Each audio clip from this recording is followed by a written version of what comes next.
और ये जमीन उनकी अमानत है और मेरे बच्चों ने खून पसीने से इस जमीन का पैसा लाके दिया था, मैं इसको नहीं बेच सकता हूं।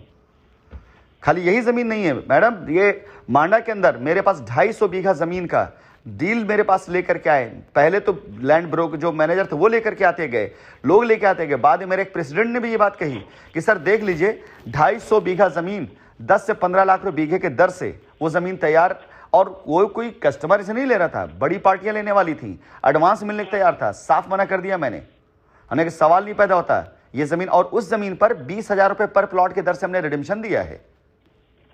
मतलब जिस जमीन का मुझे 1 बीघे का 10 लाख रुपए मिल रहा था, वह उस जमीन पर 20,000 रुपए पर प्लॉट के हिसाब से मैंने कहा कि आप जो है इस पर रिडिम्पशन करिए। 1 बीघे पर 20 प्लॉट निकलता है और 20 प्लॉट का कुल जाके बनता है 4 लाख रुपए। 4 लाख रुपए में 20% निकाल दीजिए अगर, तो 80,000 रुपए कमीशन तो और बढ़ जाता है। 15-20% निकाल दी उससे, यानी मुश्किल जिस जमीन पर मुझे 10 से 15 लाख रुपए मिल रहा है चुपके से, उस जमीन पर 2 लाख रुपए की मेरी इनकम नहीं, कंपनी की इनकम नहीं आ रही है, लायबिलिटी खत्म हो रही। मैंने कहा नहीं, ये जमीन लोगों की है। आप लोग हैं किस चक्कर में? ये कंपनी ने क्या किया? इतनी बड़ी कुर्बानियां करने के बाद हम गाली सुन लेंगे लोगों की, चुप बैठ जाएंगे? सर हमें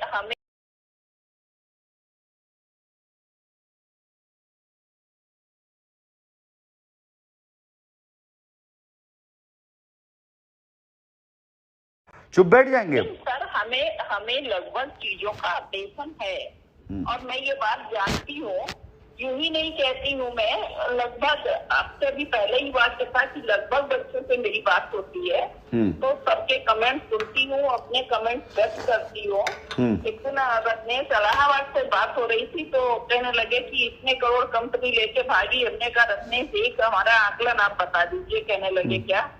हमने कहा आपने 1 लाख रुपए की पीआईबी कराई, ऊपर से नीचे तक कितना कमीशन गया हमें बता दो। और व्यक्ति ने, हमने कहा उसको जब वो समय पर मेच्योर नहीं करा पाई गई तो उसको डबल में लगा दिया गया। हमने कहा उससे लायबिलिटी कितनी बढ़ गई और सारा पैसा कितना चला गया। हमने कहा 40% जब खत्म हो जा रहा है और 60% गया। हमने कहा ये जमीनें जो खरीदी गई हैं और जो रेसिडेंट लोगों को कल ही परसों बात हुई थी रत्नेश से, तो बता रहे थे 95 लाख रुपए संदीप ने ऊपर पोर्शन बनवाने में लगाया है मकान का। हमने कहा लाए कहाँ से, हमें ये बता दो। हालांकि मैं घर गई हूँ, मैंने नहीं देखा है। संदीप के घर गए थे हम गर्मियों में इसी पैसे को लेकर के, तो मैं ऊपर ही गई थी, संदीप मिले थे, लेकिन हमने कहीं देखा नहीं। एक कमरे में बैठाया गया, वहाँ बैठे रहे। लेकिन अपने बता रहे थे ऊपर दीदी बना हुआ है, टाइल वाइल लगा हुआ है। संदीप अपने मुंह से बता रहे थे 95 लाख रुपए लगाया है। हमने कहा ये बताइए करोड़ हो गया, लाए कहाँ से? लाए तो सब कस्टमर का ही है, तो कंपनी कहाँ से ले गई हमें ये बता दो। और फिर जमीनें भी इतनी पड़ी हुई जमीनें, क्योंकि मैंने सारी आपकी सब, चाहे वो वैदिक विहार हो, चाहे वो आपका ये जेवियर सिटी हो, चाहे आपकी पीटी हो, चाहे आपका वो ये नहरिया के पास वाली है, और मैंने लगभग साइडें आपकी लखनऊ में देखी है। तो हम कैसे मान लें कि जमीन नहीं है? अच्छा, बातचीत होती रहती है सबसे, तो जमीनें जब इतनी पड़ी हैं तो पैसा डाले बिना जमीनें कहाँ से आ जाएंगी? आपने सिर्फ लखनऊ देखी ना, आपने लखनऊ देखी, आपने इलाहाबाद नहीं देखी, आपने मिर्जापुर नहीं देखी, आपने प्रतापगढ़ नहीं देखी, आपने कौशाम्बी नहीं देखी, आपने फतेहपुर नहीं देखी, आपने चंदौली नहीं देखी, आपने बनारस नहीं देखी है। आगे बढ़ लेते हैं, आपने सासाराम नहीं देखी, आपने पटना नहीं देखा, आपने मुजफ्फरपुर नहीं देखा, आपने झारखंड नहीं देखा, आपने छत्तीसगढ़ नहीं देखा, आपने बंगाल नहीं देखा है, आपने पंजाब नहीं देखा है, आपने नोएडा दिल्ली नहीं देखा, आपने उत्तराखंड नहीं देखा है। अभी गिनवाने लग जाएंगे तो हमें याद करना पड़ जाता है कहाँ कहाँ पर है, आपने कहाँ कहाँ देखा, कहाँ कहाँ नहीं देखा। पैसे के तौर पे अगर बात करें तो 70% भारत देश में आपकी कंपनी पैसा बटा हुआ है। एक नंबर से 70% भारत देश के अंदर आपकी कंपनी के पैसे बटे हुए हैं। ऐसा east west north south centre ऐसा कोई जगह नहीं है। एमपी में पैसा बटा हुआ है, हैदराबाद में पैसा बटा हुआ है, हिमाचल प्रदेश में पैसा बटा हुआ है, राजस्थान में पैसा बटा हुआ है। ऐसा कौन सा जगह जहां पैसा नहीं बटा आपकी कंपनी का? तो अब आप बताइए, पैसा छापते थे नहीं हम? आप सोचिए, दिया तो कस्टमर ने ही पैसा। हाँ, दिया कस्टमर ने पैसा, और जो पैसा आता था उस पैसे पे 40% का पे आउट कैलकुलेटेड था। तभी लोग जो है ब्रांड के कपड़े पहनते थे, ब्रांड की गाड़ियों चलते थे, ब्रांड की घड़ियां पहनते थे। कंपटीशन होता था कि इसके पास अगर BMW है तो मेरे पास इसके ऊपर वाला मॉडल होना चाहिए।